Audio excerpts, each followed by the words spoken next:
Hello students, তোমাদের সবাইকে আমাদের চ্যানেলে ওয়েলকাম জানাই। দেখো, আজকে আমরা তোমাদের ক্লাস 5 এর রায় মার্টিন প্রশ্নবিচিত্রা থেকে তৃতীয় পর্বের মূল্যায়নের জন্য পরিবেশে যেটা 4 নম্বর স্কুল দেওয়া হয়েছে, বার্লো গার্লস প্রাইমারি স্কুল, এই স্কুলের আমরা প্রশ্নপত্রটি সলভ করে নেব। তবে তার আগে যারা এখনো পর্যন্ত চ্যানেলটি সাবস্ক্রাইব করনি তারা অবশ্যই সাবস্ক্রাইব করে নিও, এবং যে সমস্ত ক্লাসগুলো হয়ে গেছে সেগুলো দেখার জন্য তোমরা আমাদের চ্যানেলের প্লেলিস্ট অপশনে গিয়ে ক্লাস 5 এর প্রশ্নবিচিত্রা অর্থাৎ রায় মার্টিনের আলাদা প্লেলিস্ট পেয়ে যাবে, সেখান থেকে পুরনো ক্লাসগুলি দেখে নিও। দেখো, আমাদের প্রথম প্রশ্ন, কোন গাছ থেকে ওষুধি পাওয়া যায়? আনসার হচ্ছে কালমেঘ।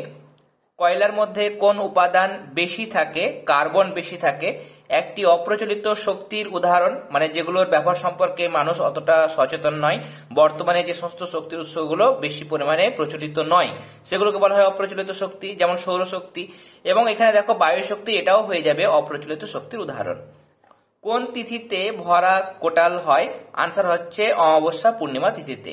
ভুটানের ঝালং জলবিদ্যুৎ কেন্দ্র কোন নদীর তীরে গড়ে উঠেছে? আনসার হচ্ছে জলঢাকা।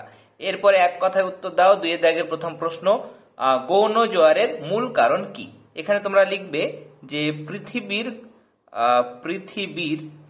পৃথিবীর ঘূর্ণন গতি। কেমন? ঘূর্ণন গতি। এরপরে কোন দেশে প্রথম কাগজ তৈরি হয়? আনসার হবে চীন দেশে। 2.3 ভারতের কোন রাজ্য সুনামির ফলে বেশি ক্ষতিগ্রস্ত হয়েছিল? আনসার হচ্ছে তামিলনাড়ু। তাহলে তোমরা তামিলনাড়ু কথাটি লিখবে। এরপরে আমরা পরের পাতায় চলে যাব। দেখো, পরের পাতায় 2.4 পশ্চিমবঙ্গের প্রধান খনিজ সম্পদ কি? আনসার হচ্ছে কয়লা। নেক্সট, কোথা থেকে গরম লাভা বাইরে বেরিয়ে আসে? তোমরা লিখবে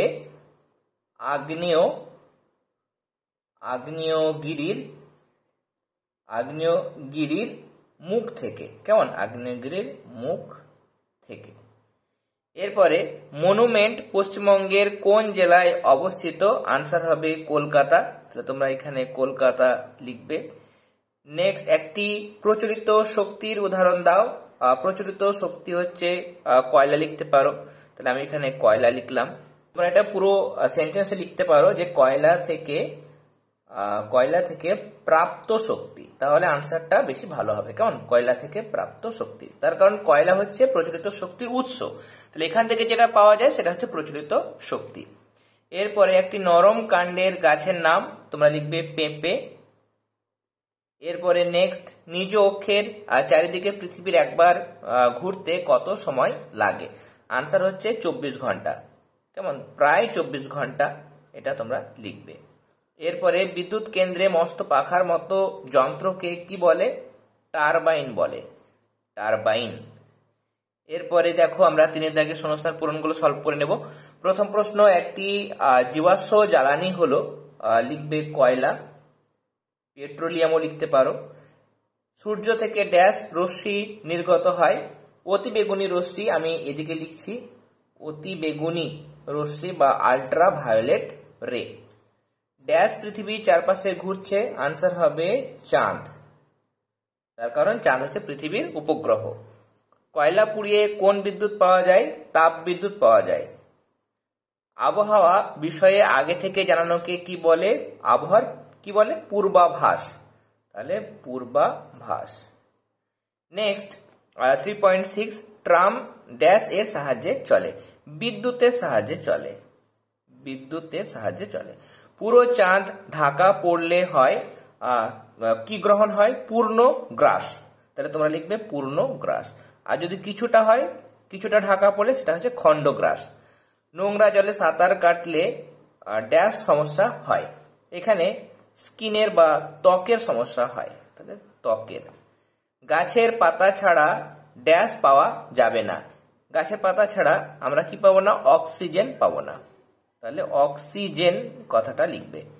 আর শেষ শূন্যস্থান, ড্যাশ টেনে জল পিছিয়ে দিতে হয় আর নৌকা এগোতে পারে? দাঁড় টেনে।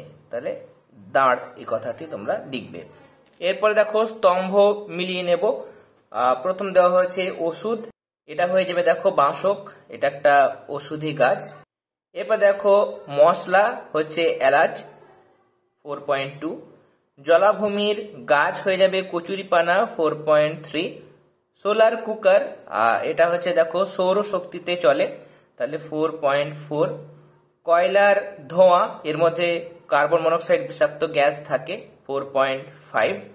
সুনামির সৃষ্টি, সমুদ্রের নিচে ভূমিকম্প, 4.7। আচ্ছা 4.6 মিস গেছে, নৌকা, নৌকা হয়ে যাবে দেখো হাল, 4.6। শিশুদের অধিকার, এটা হয়ে যাবে দেখো 14 বছর বয়স পর্যন্ত বয়স অবধি পড়াশোনা করা, অবৈতনিক এবং বাধ্যতামূলক শিক্ষা, তাহলে এটা হচ্ছে 4.8। সোনার গয়না, এটা হলমার্ক থাকে, 4.9। আর বায়ু শক্তি হচ্ছে অপ্রচলিত শক্তি, মানে 4.10। এরপরে দেখো 5 দাগের প্রথম প্রশ্ন, সূর্যগ্রহণের ছবি আঁকো ও সংজ্ঞা লেখো। রায়মার্টিনের 310 পাতায় সংজ্ঞা দেওয়া হয়েছে। কোনো অমাবস্যার দিন যখন সূর্য ও পৃথিবীর মাঝে চাঁদ এক সরলরেখায় আসে, তখন কিছুক্ষণের জন্য চাঁদের ছায়া পৃথিবীর উপর পড়ে। পৃথিবীর যে অংশে চাঁদের ছায়া পড়ে সেখান থেকে ওই সময় সূর্যকে দেখা যায় না, একে সূর্যগ্রহণ বলে। আর চিত্র অঙ্কন করবে, দেখো এরকম ভাবে সূর্যগ্রহণ দেখাবে, সূর্য এবং পৃথিবীর মাঝখানে চাঁদ আসে একই সরলরেখায়, এবং একই সরলরেখায় আসার ফলে চাঁদের ছায়া পৃথিবীতে পড়ে। এবং এখানে দেখো ক একটা জায়গা, খ একটা জায়গা। চাঁদের ছায়া পড়ার কারণে ক এবং খ এর মাঝে যে জায়গা, এই অংশ থেকে সূর্যকে দেখতে পাওয়া যায় না, মানে ওই স্থানে সূর্য চাঁদের আড়ালে চলে যায়, তার জন্য ওখানে কি ঘটে, সূর্য গ্রহণ ঘটে। তাহলে এই চিত্রটা তোমরা দেবে। এরপরে দেখো ছবি সহ জলচক্রের বর্ণনা দাও। এটা অলরেডি আমরা একবার পেয়েছিলাম, রায়মার্টিনে 257 পাতায় আছে। ছবিটা তোমরা এটা অঙ্কন করবে। এখানে দেখতে পাচ্ছি যে আমরা সূর্যের তাপে পুকুর, নদী, সমুদ্রের জল বাষ্পীভূত হয়ে উপরে উঠে যায়, তাই না? তাহলে জলাশয় আছে, নদ নদী, পুকুর, সমুদ্র, খাল বিল, সমস্ত জায়গার জলগুলো সূর্যের তাপে উত্তপ্ত হয়, তারপর জলীয় বাষ্প হয়ে উপরের দিকে উঠে যায়। উপরে উঠে গিয়ে, আকাশে উঠে গিয়ে সেটা ঠান্ডা হয় এবং মেঘে পরিণত হয়। মেঘ থেকে তারপর আবার বৃষ্টি হয়, বৃষ্টি রূপে কোথায় পড়ে, জল, পুকুর, নদী, সমুদ্রে ফিরে আসে। সূর্যের তাপে আবার পাহাড়ের মাথায় যে বরফটা জমা আছে, সঞ্চিত আছে, সেটা গলে যায়, সেটা জলে পরিণত হয়, পরে আবার বাষ্প হয়ে উপরে উঠে যায়। এভাবে জল দেখো কখনো মেঘে, কখনো বৃষ্টি, আবার কখনো বরফ রূপে আকাশ আর পৃথিবীর মধ্যে ক্রমাগত ঘুরে চলেছে, একে বলা হয় জলচক্র। এরপর দেখো 6 দাগের প্রশ্ন, বেমানান শব্দটি বের করো। প্রথমে দেওয়া হয়েছে নারিকেল, কালমেঘ, সর্পগন্ধা, সিংকোনা। এগুলোর মধ্যে দেখো নারকেল ছাড়া বাদ বাকি হচ্ছে ওষুধি গাছ, মানে ভেষজ উদ্ভিদ, এখান থেকে ওষুধ পাওয়া যায়, কিন্তু নারকেলটা ভেষজ উদ্ভিদ নয়। শাল, পেঁপে, সেগুন, মেহগনি, এগুলোর মধ্যে পেঁপেটা হচ্ছে নরম কাণ্ডের গাছ, আর বাদ বাকি এগুলো হচ্ছে কাষ্ঠল গাছ, এখান থেকে কাঠ পাওয়া যায়। এরপরে কাঠ, কয়লা, পেট্রোলিয়াম, পারমাণবিক শক্তি, এগুলোর ক্ষেত্রে আমরা দেখতে পাচ্ছি পারমাণবিক শক্তি যেটা, সেটা আলাদাভাবে তৈরি হয়, তাই না? আলাদাভাবে তৈরি করতে হয়, মানুষ কৃত্রিম ভাবে তৈরি করেছে, পরীক্ষাগারে বিভিন্ন পারমাণবিক কেন্দ্র আছে, সেখানে তৈরি করা হয়। এরপরে গ্রহ, উপগ্রহ, ধূমকেতু, উল্কা, এগুলোর মধ্যে দেখো উল্কাটা হচ্ছে আলাদা। আর শেষ প্রশ্ন, পেট্রোল, ডিজেল, কেরোসিন, কয়লা, এগুলোর মধ্যে কয়লাটা হচ্ছে আলাদা। তার কারণ হচ্ছে যে আমরা বিভিন্ন দেখেছি যে বিভিন্ন যে প্রাণীগুলো আছে, সে সমস্ত প্রাণীগুলো চাপা পড়ে সেখান থেকে কোটি কোটি বছর পর শিলাস্তরে চাপ, তাপের এবং রাসায়নিক পরিবর্তনে সেখান থেকে পেট্রোলিয়াম হয়েছিল, এবং পেট্রোলিয়াম থেকে পেট্রোলিয়াম শোধনের মাধ্যমে পেট্রোল, ডিজেল, কেরোসিন পাওয়া যায়। কিন্তু কয়লা পাওয়া যায় বিভিন্ন উদ্ভিদ থেকে, উদ্ভিদগুলো যখন চাপা পড়ে কোটি কোটি বছর পরে পরিবর্তিত হয়ে সেগুলো কয়লায় পরিণত হয়। তাহলে এগুলো হচ্ছে পেট্রোলিয়ামের উপজাত যৌগ, কিন্তু কয়লাটা আলাদা, তাহলে কয়লাটা হয়ে যাবে এখানে বেমানান।